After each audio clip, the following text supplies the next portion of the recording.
I post them on my public profile on Facebook. And it's not my personal page, but there's a public page, and then I just post everything out there, and you can go watch parties, what have you, whatever you want to do. So so thankful that you're here. So write this down. Jason Abrams has been saying this at Keller Williams an awful lot, that in the midst of this pandemic, mind share leads to market share. And what we're going for right now is to make sure that we're staying in key relationships with our database, with our sphere of influence, with the different people that are important in our lives.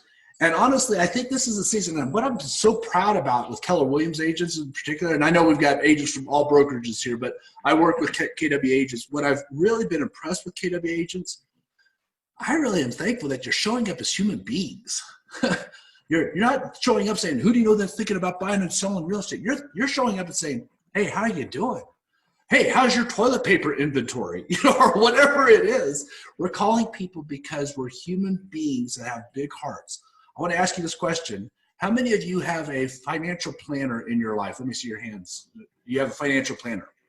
Awesome. Did your financial planner call you and ask you how you're doing? How many of you have a CPA in your life, somebody who does your taxes? Did your CPA call you and say, I just want to check and see how you're doing? As a rule, no other profession is doing what Keller Williams is telling our agents to do, which is this. Call your people and see how they're doing. Touch base with them. Because what's going to show up, the agents that come from contribution are going to stand out versus the agents that come from meeting another deal. Does that make sense? And so speaking of that type of people, and I know that Matt was maybe running just a few minutes late, how many of you are already like death by Zoom?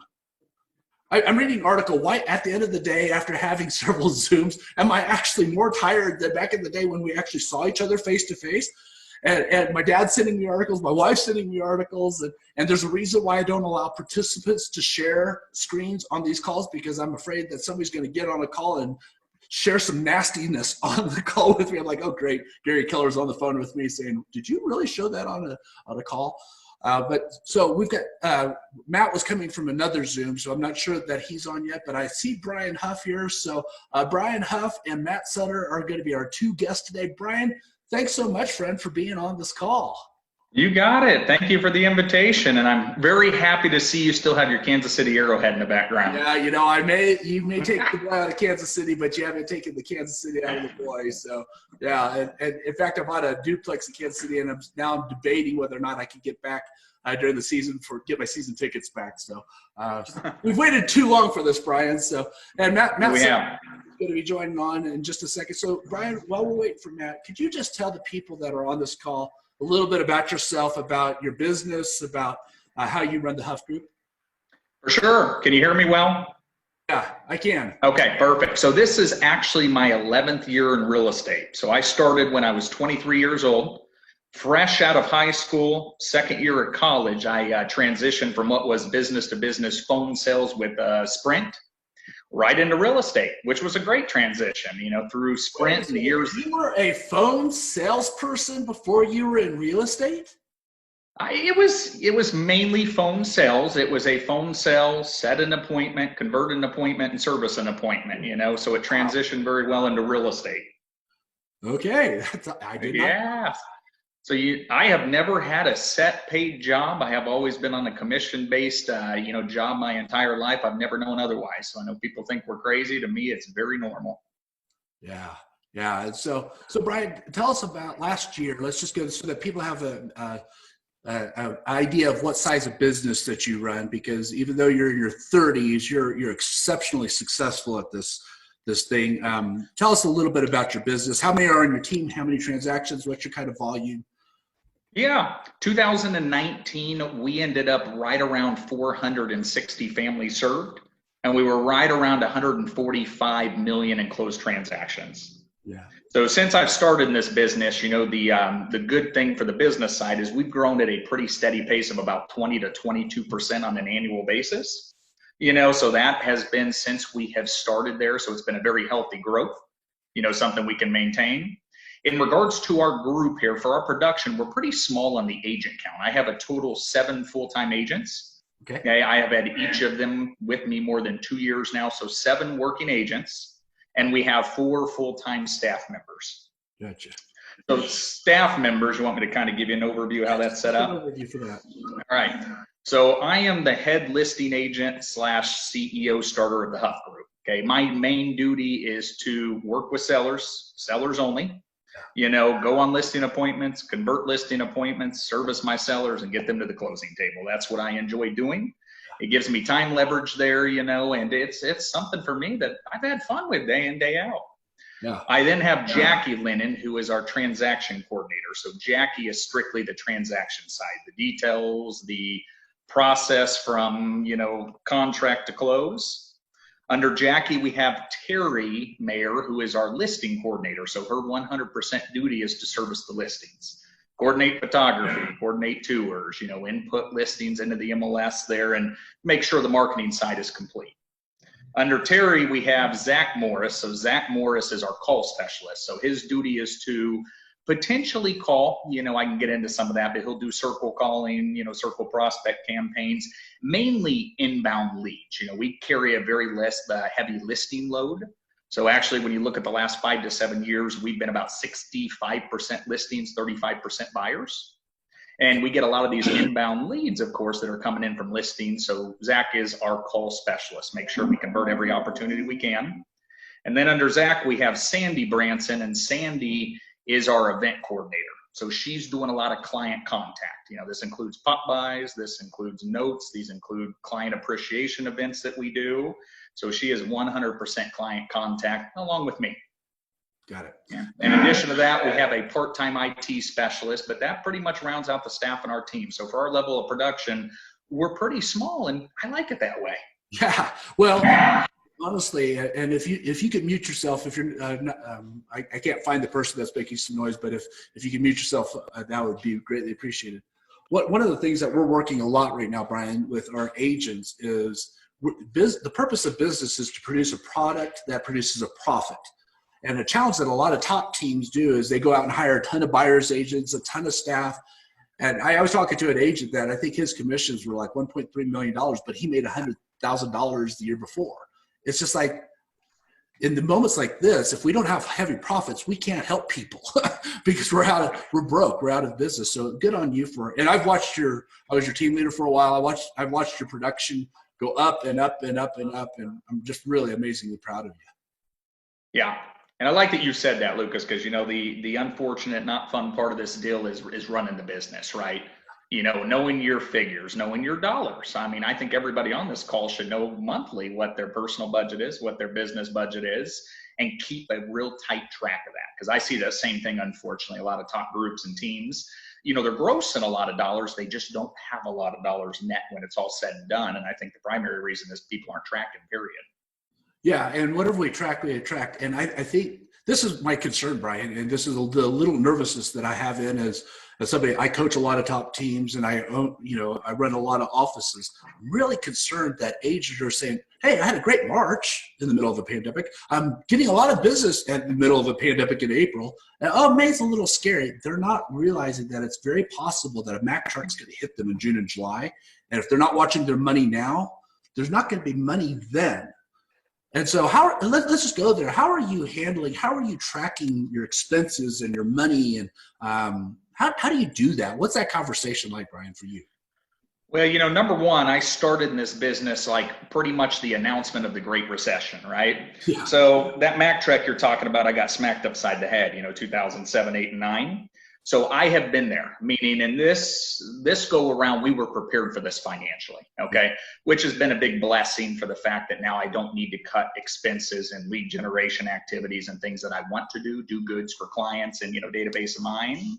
But you do need to keep a close eye on it here. I think, Dave Ramsey has a great model, of course, that everybody should have at least 3 months reserves. I think coming into a situation like this, people need to get tight. People need to liquidate unnecessary assets, and we need to have probably a 6 to 9 month reserve pool here for everybody coming into this so you can live comfortably and work comfortably. That's right. Yeah, and I'm talking to people who are like the small cuts. It's the consistency of small cuts. Like one guy said the other day, Jason Abrams last week actually on this call said, I don't listen to my Sirius radio because I'm never in the car now. So cut it. I don't need $50 a month for internet on airplanes because I'm not on airplanes. Cut it. Yeah. All those small cuts are just money that you could reinvest. And so they did. We had that call last week with a mastermind group of mine, and one of our gentlemen's in there, was doing the small cuts you're talking about. Well, all those small cuts accumulated to close to $1,200 on a monthly basis, right? Changing the cable, cutting the cable. I haven't gotten there yet because I enjoy my cable, but cutting the cable, going into this here. We got priorities, Huff. We got priorities. Don't cut that cable to the last possible moment. Phone bills, you have, plans with internet providers. And the good news is everybody tends to have a little bit more free time now. So you have time to make these calls or look into these personal bills and unnecessary expenses that we just have not for, several years. Yeah. Yeah. It's all about profit and protecting profit right now. And so let me see if Matt got on the call. Matt Sutter, are you on the call? Just unmute yourself if you are. I don't see your name yet. And I know that you had a Zoom right before this, so you may be running a little bit late. Awesome. So we'll keep an eye out for Matt on this. So Bryan, let's go to lead generation because watching you, and you and I worked out at the same gym when I lived in Overland Park, and you and I hung out. You even took me for a ride in one of your very fast Lamborghinis and scared me. I got really right with God at that moment. So thank you for that. But I've watched you, how you approach lead generation and conversation with people. And this is my observation. It didn't feel like it was a activity you put on the clock as much as it was just kind of how you do life. Mm-hmm. You talk to everybody about real estate. So how are you handling lead generation like right now in the middle of everybody, is concerned about, potential buyers walking through houses. Some states have said you can't even show property. Colorado's lifting that here in a little bit. But for the last couple of weeks, we can't actually physically go to a property and show it. So how are you handling lead generation? Lead generation is key. That's something I know well. And when people ask, Bryan, your success or how your team has grown, it's lead generation and it's consistency of lead generation. Right. Now, this has been a challenge because the lead generation has shifted, correct?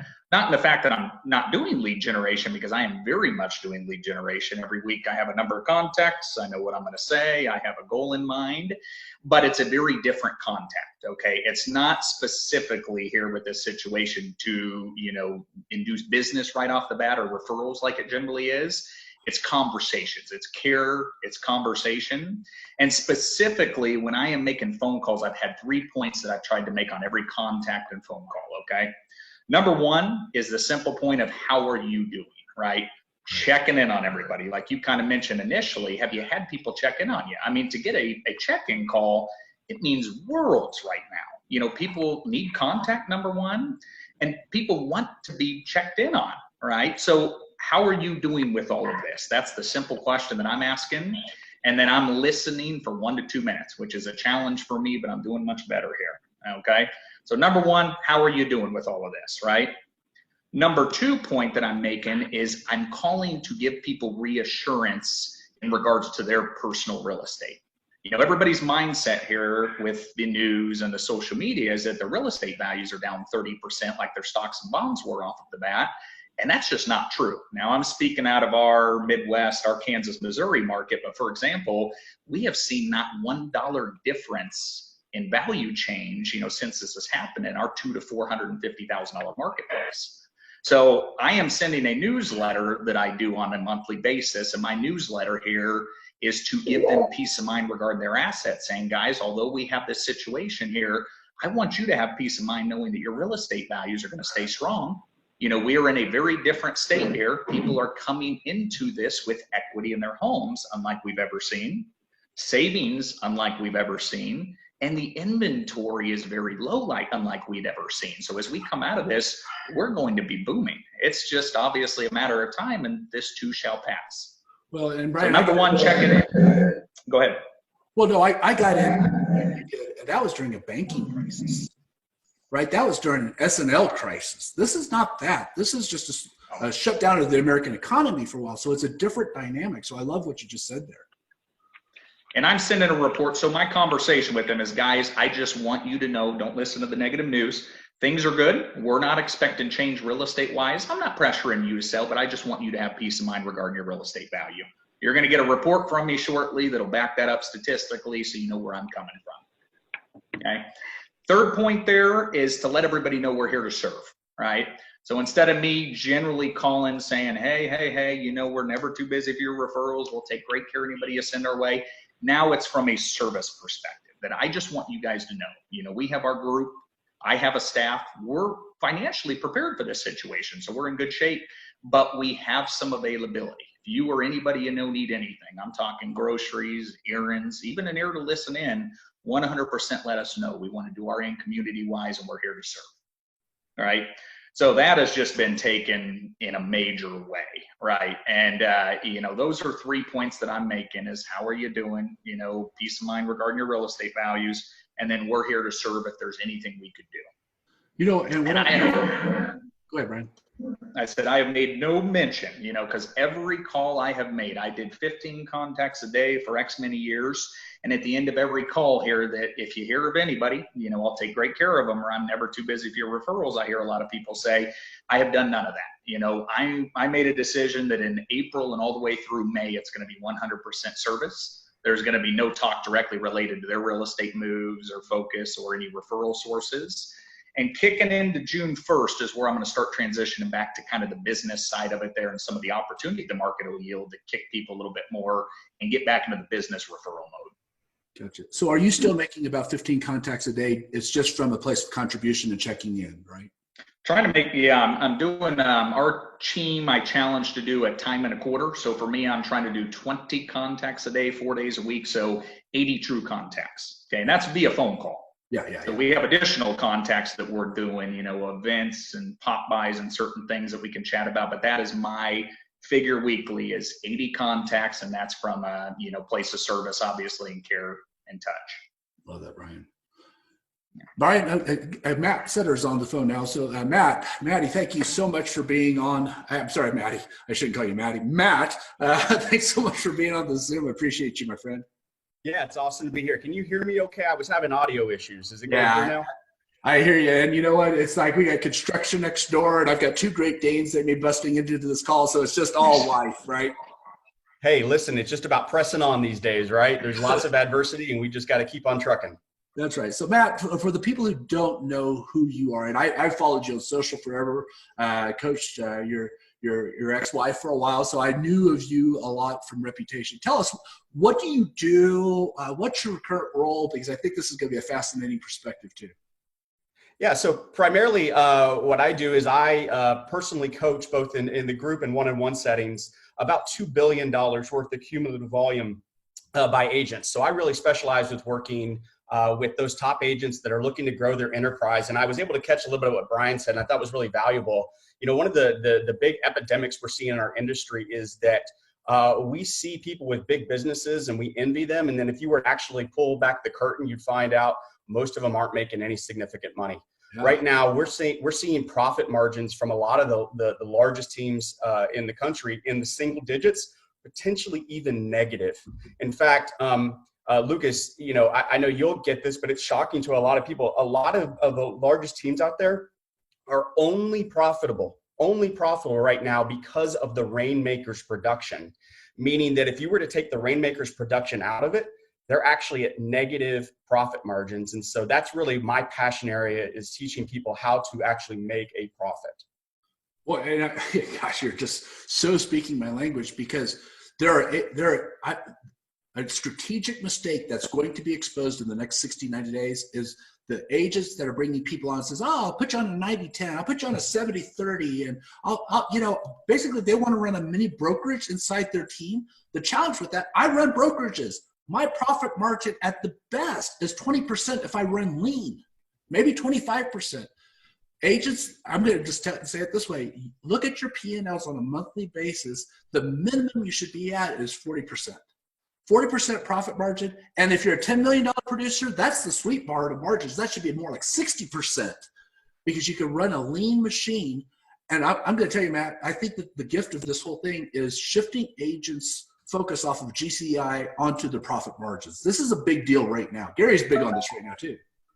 Yeah, Lucas, if it's of interest to your folks, I'd be happy to come back in the future and actually teach behind the numbers. So one of the classes that I work on is we actually look at the financial numbers when you do the breakdown based on if we have these large teams and we're paying them certain commission splits. I'll give you a sense here. We did the math, and based on the average sales price in the country, an average agent running at the ideal profit margins can net $500,000 selling 80 homes at the average price point. Now, of course, that's nationally, so your area may be higher or lower.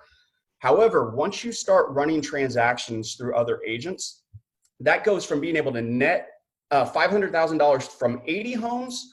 Once you start running through a buyer agent, that goes up to 280 homes at a 50-50 split, just to give you a sense. Now, we've got a lot of teams that are paying their agents 60%, 70%, 80%.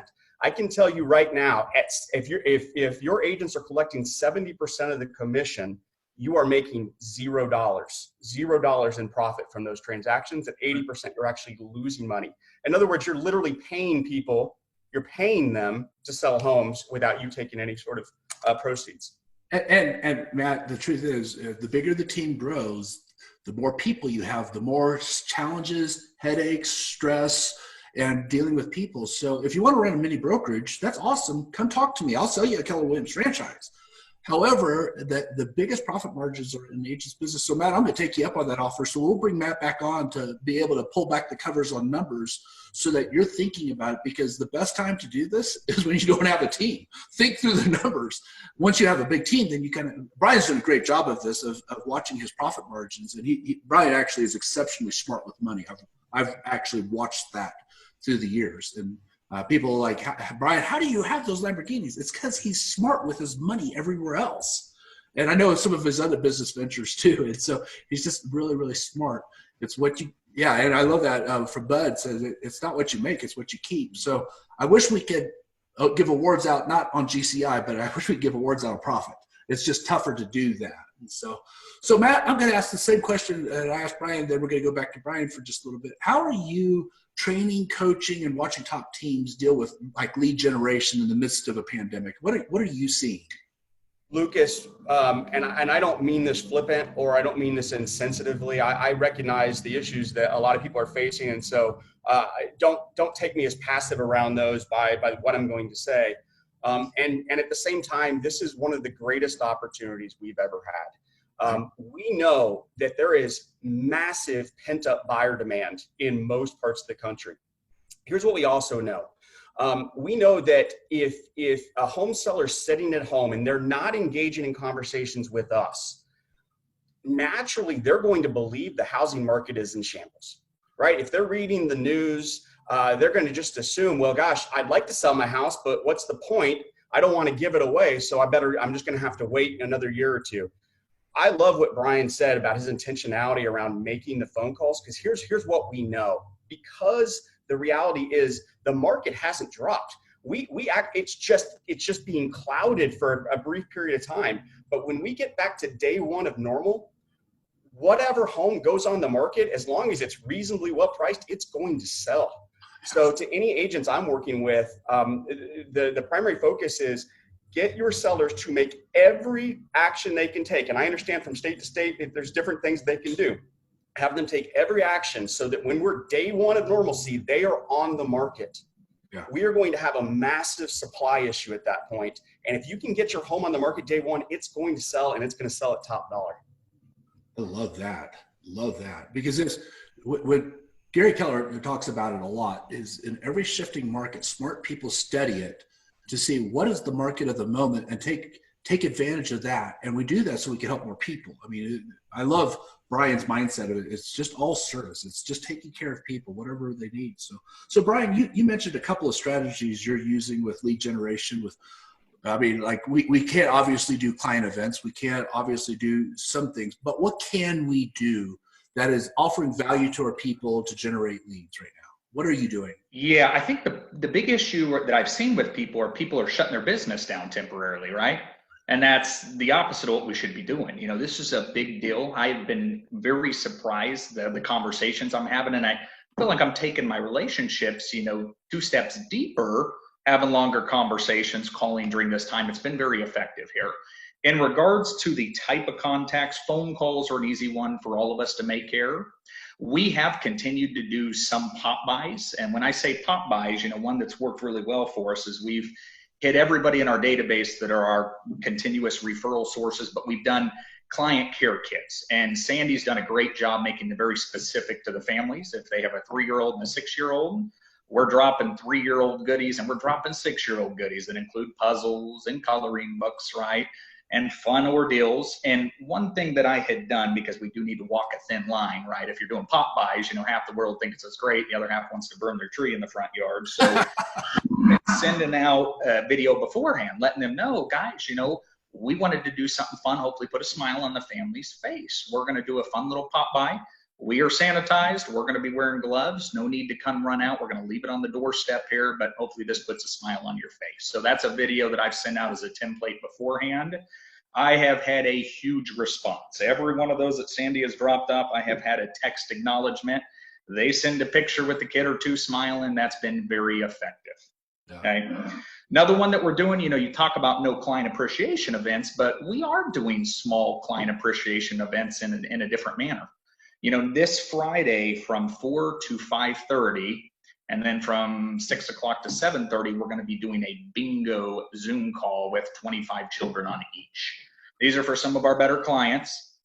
We're dropping them bingo boards and popcorn and little kid bag, and so forth there. We've set it up with their parents beforehand, and we're going to do bingo games for prizes, right?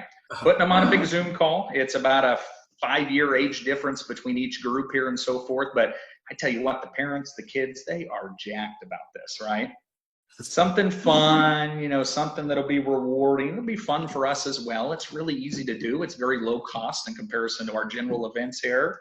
So I guess that is kind of a plug-in, client appreciation event that we're doing in lieu of the normal. So, we have options. That's the cool thing with this is I've seen so much creativity in what people are doing, and different events and different contacts and all. I mean, we have more time to do it. And, it really is pretty amazing of some of what I've seen and what I've heard. That's kind of fun. You probably come from a place of being able to sympathize with having small kids at home because you've got small kids at home. Oh, yes. And I know your son has got a little bit of energy. He's like Bryan Huff Jr. So you're just, what you're doing is like, wow, what was Xander like? And let me take that out there. Love that. I'd pay big bucks to have an hour burn up with those kiddos right now. Yes. And one thing that's really effective, this isn't all children based. I see a lot of people doing adult happy hours, fun events and so forth, and just the contacts period. But if you can really, take care of somebody's kids and so forth, I find it to be about 3 times more effective.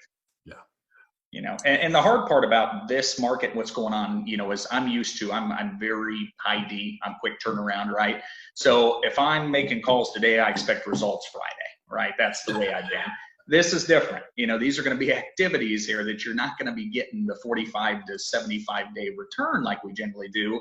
These are activities that we're going to probably be getting, 120 to 250 day return, right? But we can't be silent because that's a big issue. And I have to kick everybody in the butt, even with our group guys. You don't shut down the business. This is the best opportunity we've had in a long time to go deeper with your relationships, make these contacts. And every slice that you're given now, it's going to come back in loaves. So, you know it 100%. I love that. Love that. Hey, Matt, what are you seeing, like just creative ways that people are adding? And you do, Matt's very humble with what he's talking about, but he's coaching and training like really amazing people with Glover U. And I tell Jeff I gave him a shout out on this call. But what are you seeing actually people are doing like Bryan, those ideas are brilliant that a couple hundred people that are on this call can actually go maybe consider doing for their databases and for their people. Yeah, well, I love Bryan's bingo idea. That's definitely one that we've pushed. It's fantastic. Here's the truth. There's a lot of fear in society right now. There's a lot of people at home that are scared. The ambiguity is uncomfortable for a lot of people. So probably more time than we've ever experienced in any of our careers, people want to hear from us. They're bored. They want to interact. They're craving relationships. And so what a great time, what a great excuse we have to actually call. And Bryan's hitting the nail on the head when he's focusing on the relationship, being their advocate, coming from service. And so now more than ever, we've got to make the commitment to get on the phone and pour into these people, help them through these times. And guess what? It's going to pay off in huge dividends later on when things return back to normal. Yeah, and in fact, we're doing masterminds, Matt, around some of our clients that were at the finish line, about ready to list, about ready to go buy, and because when the pandemic hit, they pulled back. They said, "Well, wait." I'm telling people, let's have masterminds. How do we reconnect with them and stay in conversation? Because interest rates are crazy low. There's going to be a mass rush for the limited inventory that's out there, so we need to be first to market. And so it's great for sellers. It's great for buyers right now. And so how do we re-engage them without commission breath, right? How do we talk to them? Yeah, well, we have to remember, right, that part of our fiduciary obligation to our clients is to be their economist of choice. Yeah. There's a lot of misinformation out there that's getting spread around the severity of the economic crisis, and get it from and get me on this. From a micro perspective, there are people that are hurting. From a macro perspective, our economy is still extremely strong and our housing market is absolutely strong. Right. Yet if we're not conveying that message, who are they going to get their information from? We've got to take that responsibility. Well, and Matt, what's brilliant about that, and this is one of my little soapboxes, is Fox, CNN, every news outlet is there to sell clicks and to sell stories, and what sells is sensationalizing fear. That gets more advertisers. So they run a business. I don't begrudge them. They run a business to get eyeballs. Here's the challenge. Some of that stuff they have to sensationalize to get you to watch it. Our consumers don't need a sensationalized version of what's happening. They need what's actually true and factual in their area. And real estate is never going to be a national business. It is always going to be a local service business, always. And so I love that. So getting information to people. Yeah, big time. Cool. So Bryan, let me ask you this. How are you handling your mindset through these days? Because I in my mind, watching top producers, 90% of this whole business, this whole industry is mindset, how we see it. With so much negativity, how are you handling that? Number one, I'm not watching news and social media. Okay. I limit myself to that. I always have, because, we know the message is generally negative, right? Right. But, to me, I have to keep a very positive mindset. I have always for years done daily affirmations. What I was doing, during busy time, spring 2019 and all, is I would do and make it intentional, do one podcast a week, and I would read one book every 6 months. With this going on, what I've been doing is I've been, making an effort to be sure I have 2 to 3 meetings set up a week. So Zoom meetings with a real good accountability partner networking group. I'm doing 2 podcasts weekly, and I'm doubling up on my reading, so you have to put the good stuff in to get the good stuff out. And when I did one-on-ones with my team members recently, I was very surprised by this. I didn't really expect it, but the biggest challenge for everybody was staying positive, right? And I think the biggest key to staying positive and maintaining enthusiasm, I think people have to get their lives back into a routine, right? And everybody keeps telling me, for example, I can't wait things to get back to normal. You can't wait for things to get back to normal. Hell, who knows if they'll get back to normal? You have to create a new normal, right? So for me, it was getting up at 5:30 and going to Lifetime Fitness. I'd kick my day off. Well, it took me a couple weeks to kind of lag around and make excuses, but I'm up at 5:30 in the basement doing different machines, doing different workouts and so forth, right?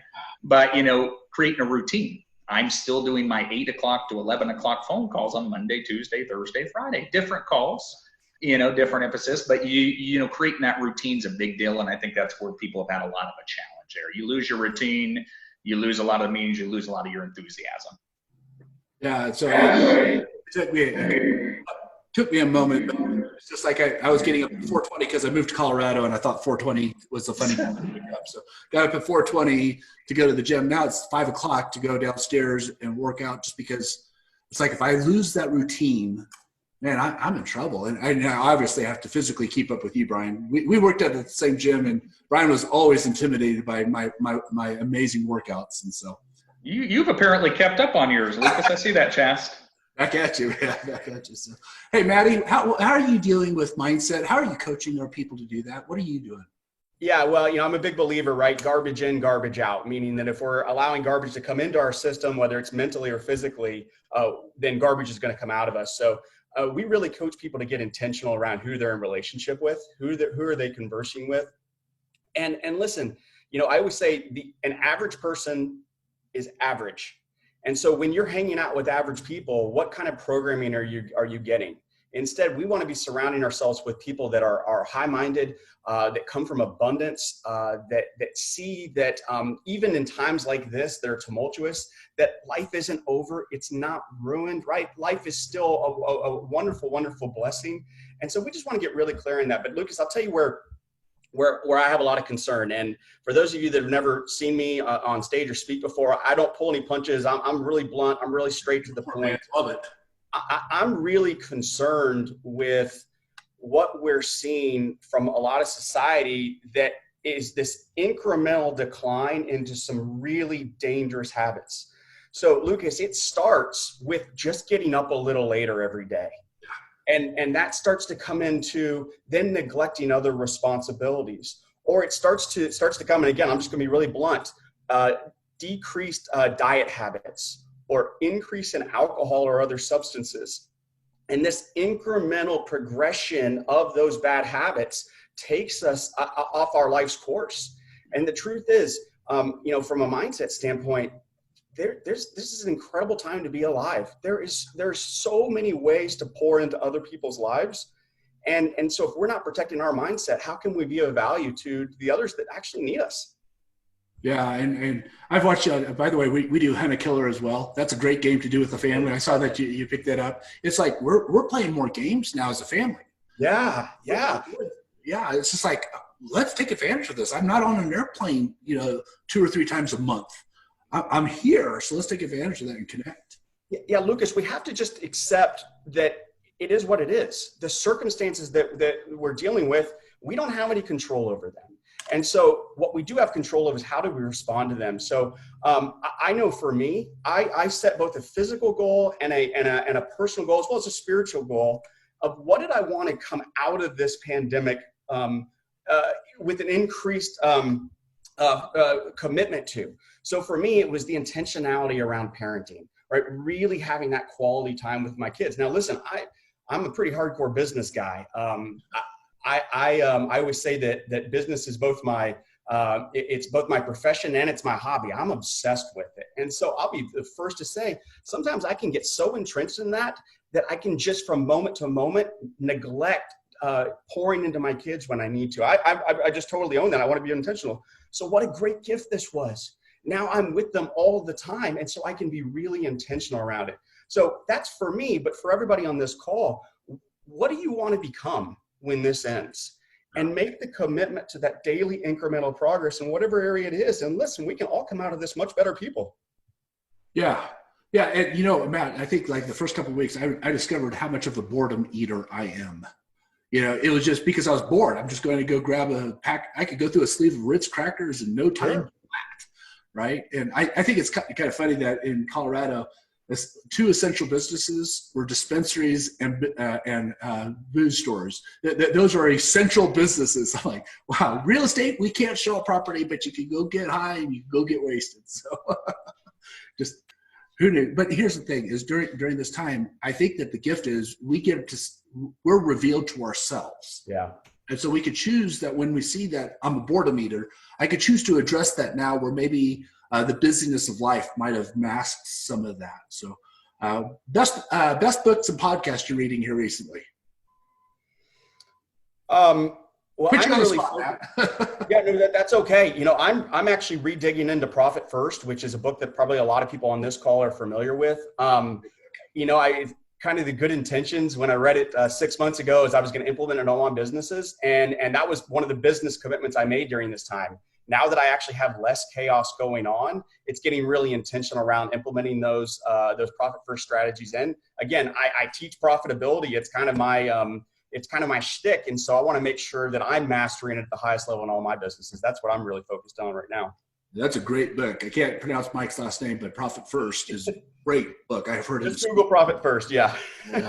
So, Bryan, best books that you're reading right now, podcasts you mentioned a moment ago, what would you recommend just to guard mindset? You know, the one I'm in currently is called The Energy Bus. Yeah. And I love that. To me, you know, I made this commitment. I'm good with this. I want to be the high energy. I want to be the battery for people to plug into, whether it be family, team members, you know, fellow agents and so forth. So I want to keep myself performing at a high level, and I want my energy bar high. So that is one that I've read 2 or 3 times. I pull something different out of it each and every time. It's a quick read. Podcast, I do like a lot of Bryan Buffini's recent podcasts. I think he's bringing in some good people in the industry, you know, that's giving some good messaging. And a lot of Tony Robbins, because I do like a lot of his inspirational interviews. Love that. Yeah, I'm reading about the happiness advantage, which is really helping me understand that happiness is also a business strategy. Grumpy doesn't get greatness. Grumpy doesn't get greatness. Happiness does. And so if I could help myself and other people to stay in those zones, and not Pollyannish, not pie in the sky, you know, rainbows and unicorns. It's like, if I could generally, and guys, we wake up. There are some days, every leader I know, we wake up scared out of our minds, nervous as all get out. The disadvantage that like an owner has, an operator of an office, is I'm on the hook for tens of thousands and hundreds of thousands of dollars of obligations and leases. I mean, that's just, if real estate sales stop, there's a little nervousness going on. And I have to say, stop that. That's not putting me in a place of power. What puts me in a place of power where I'm part of the solution, not adding on to the problem? We all have to guard mindset. So I love that you guys are doing this. So Bryan, we had a question in the chat room. How are you handling current listings? And like, if you have a listing that's not selling, are you saying, let's wait till it's over? Are you putting pedal to the metal, get price reductions? How are you handling your current book of business? Yeah, that's been challenging, right? Because if you get a listing, you want to promote it on one hand. You want everybody in town to know how great the market is, the opportunity. But then you have the other half that's going to drill you for it, right? Are you not doing your part? You know, why are you practicing business? I know you're allowed to, but why are you doing it? So that's been a challenge. We are still putting homes on the market. I have really been studying the marketplace to know what the statistics are, showing activity, what inventory levels are, what is moving and what is not moving. So from the listing load that I expected to put on the market in April and May, I think I'll probably end up putting about 35 to 40% actually on the market. And those are in the inventory loads where I see opportunity. So for our Kansas City market, the $200,000 to $400,000 marketplace is moving like crazy. Okay, we have less than 1/2 of 1 month inventory. I am putting a home on the market and I'm getting 4, 5, 6 offers and it's selling well over listing price. So for example, somebody that's wanting to move up in the marketplace or move up from a 350 up to a 550, there has not been a better time in history. Interest rates are low, they can sell high, they can still buy low, there's opportunities there.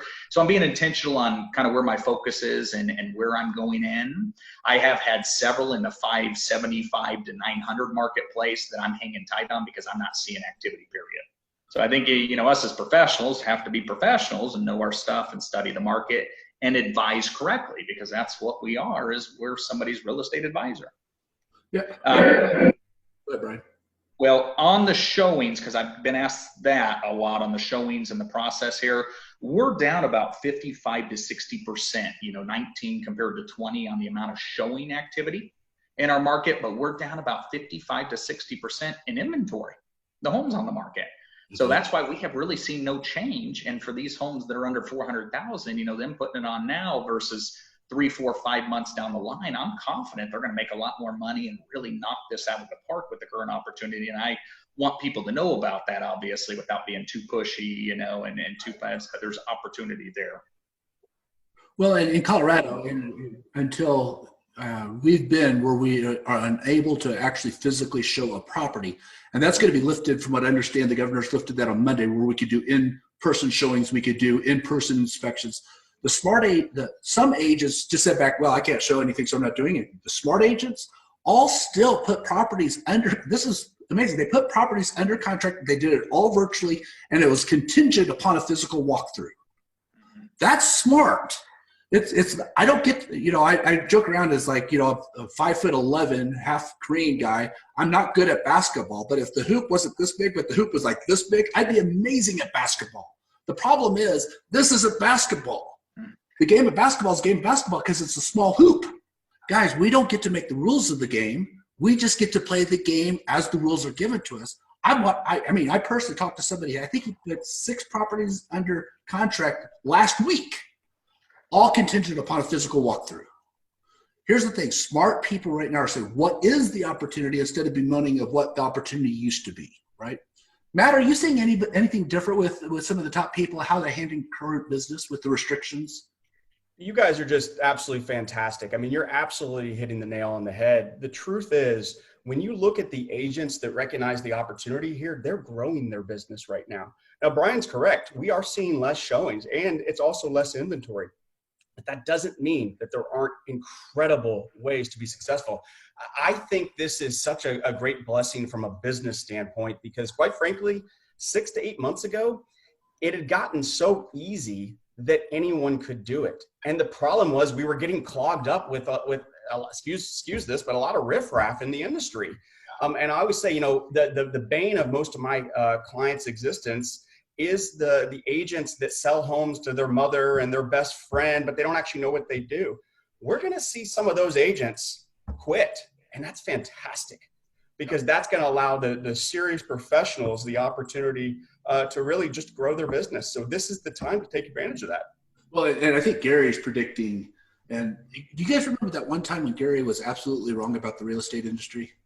Yeah, I don't remember that time either. He's predicting in the next 6 months, probably up to 50% of agents getting out. So that means the co-op that never returns your call, the person that is unprofessional, they're getting out of the business. And here's another segment that I think is probably going to be in trouble. It's the top teams that have like 20 people on the team and they're all on 90-10 splits because that top agent runs a mini brokerage and is not making money and won't be able to sustain the body blow that may be hitting them here in a second. Bryan's going to be fine.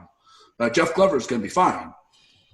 Top agents need to be business people, not just run emotions. And if your value proposition as a top agent is your split, you've got the wrong kind of thing going on. I mean, it just is. And so I love that. So we got about 10 minutes left. Bryan, and I've always, we've been friends and we've had a lot of laughs and we've enjoyed things, and you're a fun person to be around. You actually hired my son to be an inside salesperson, and that's where he realized he didn't want to do real estate, which was awesome. And so we've been friends for years. What advice? Because we still have about 183 people that have hung on this whole call with us. What advice would you give to real estate professionals that say, I'm not going to be in that 50% that are out of the business in 6 months?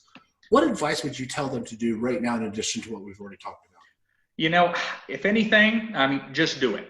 All right. That's the advice. I think phone calls, contact, notes, you don't have to go fancy. You don't have to go crazy. Just do it. Right. The calls don't have to be great. They don't have to be gold. Just make these contacts, make these calls. Another thing I think is important is to, master and work on business role playing for listing appointments, scripts, become a true professional here and so forth. So this downtime kind of gives us an opportunity to really grow our skill set. And that's a big deal. I'm not going on the 5 listing appointments a day I generally do. I'm going on 2 or 3 a week. So I'm making it a priority to role play twice a week, because as this thing starts to kind of ease out, I want to be well ahead of my competition here, because I don't think a lot of people are putting time into mastering their skills and scripts and calls. So number 1, just do it. Number 2, work on your skills, work on your business here, and stay sharp. It's gonna come back around. It's just a timing factor, right? Not if, but when. Yeah, what comes down, what goes down has to come back up. It's just part of economics. And by the way, here's a script, and I've heard this. Some people are saying, well, I haven't talked to my database in 3 years. I haven't talked to these people. So can I give you the script? I'm sorry I haven't talked to you in the last 3 years and you came to mind. I just wanted to check in and see how you're doing. And you know what? Even if you're a very strong ego male, you could say, I'm sorry. And so it's to reach out to say, you know what? I realize it's been 2 years since I've talked to you, and I really apologize. I'm sorry that a pandemic has forced me to get back. I just wanted to contact to see how you're doing. You're somebody that's been important to me in the past, and I would like to restart that relationship. Lucas, and just to make a point, these are the easiest calls you'll ever make, right? I know people, it's a breath of fresh air for somebody to take 5 minutes out of their day, with all the chaos and just to chat with you, listen in. But these are easy calls to make. How are you doing? Great. If there's anything I can do, let me know, right? I mean, easy calls. And there's some people, Bryan, that are saying, well, I made that call 2 weeks ago. Then make it again this week, because 2 weeks. Yeah. I mean, it's like, this is the time that if you called every week checking on people, it's not annoying right now. And somebody says, well, we need a new script other than how are you? Well, until we get out of this, maybe we don't. Mm-hmm. And then I would suggest that after you make the phone call is a handwritten note saying, thanks so much for taking my call. Please let me know what I can do to help, and ship off a handwritten a note to them. Does that make sense? Cool. Matt, you're a master trainer. So what advice would you give us? Sure. So in times of adversity, as leaders, we want to err on the side of over communication. And Lucas, I agree dead on. We could call our database every single week, and they're not getting tired of it. Because the reality is, although it feels like we're living in Groundhog Day, there's actually a critical amount of change that's happening in the emotional elements of people's lives. And so they want to be checked in on. They want to be cared about. They want to know that you're concerned for their well-being. Bryan was dead on. They want your call. They want to hear from you. And so don't allow your own ego or your own sense of fear to get in the way of serving them by reaching out to them. But Lucas, one of the things I really wanted to get across is Gary talks about the concept of think progress, think just incremental progress. And as agents, we can get caught into the trap of feeling like, well, we just can't run as fast as we were able to 3 months ago. And so therefore we must be failing. Give yourself some grace here. Give yourself some freedom. The people that are going to win are not necessarily because they're going to run a marathon during this time, but they're going to move a few inches forward. And so maybe 3 months ago on every day, you were able to move your business a yard, like it's in a measuring stick, a yard a day. And maybe now you're only able to do 6 inches. You're only able to move it 6 inches. Well, here's the thing to understand. Most agents right now, they're not doing anything. And so you would think, okay, well, if they're not doing anything and I'm growing my business 6 inches a day, well, then I'm outpacing them by 6 inches on an average day, but that's not actually true.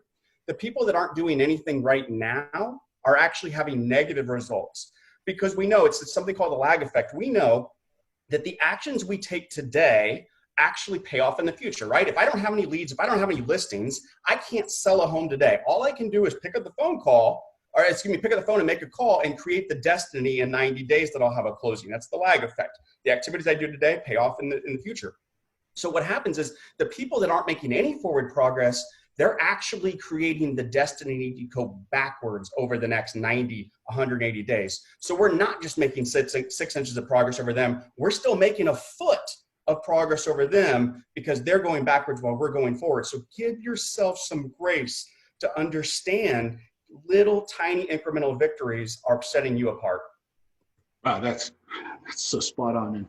And what I'm getting from the two of you gentlemen is number one, stay in activity, stay in action. Don't stop. I know this. When I'm inactive, I get depressed. When I'm inactive, I get lethargic. So stay in motion. Make calls. Somebody said my calls are lasting way too long.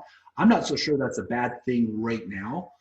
However, for me, it's usually like, hey, listen, I'd love to talk to you further. Can we schedule another time and then move on to the next? But I'm not so sure that slowing it down and deepening relationships is not the right thing to do right now. So I'm hearing, get in action. Number two, look ahead. Don't look at now. Look ahead. I love what Bryan was saying, and Matt, you too, that look down the road. Number three, I'm hearing these two guys are, Matt, I am going to take you up on an offer, and we're going to schedule another call where you're just talking about profit for an hour. Yeah. And I'll broadcast that out to Colorado and my market centers in Kansas City. And you can broadcast it to whoever you want to as well. My room holds 500. And so money matters, guys. Sloppy money gives sloppy results. So I'm hearing those kind of things. So evaluate that. So Matt and Bryan, and if you're ever in Kansas City or you have a referral to Kansas City, Bryan Huff would be glad to take good care of them. So I did your lead generation for the day today, Matt, except for all the Kansas City agents. Like, no, don't give Huff another deal. I want it. And Matt, where are you at? Where in the country are you at? I'm in Florida. You're in Florida? Okay. So if you need help in Florida, Matt can hook you with the right people. Absolutely. You're not actually selling right now. You're doing a lot of coaching and training. Yep. I spend my time coaching, training, consulting, and teaching.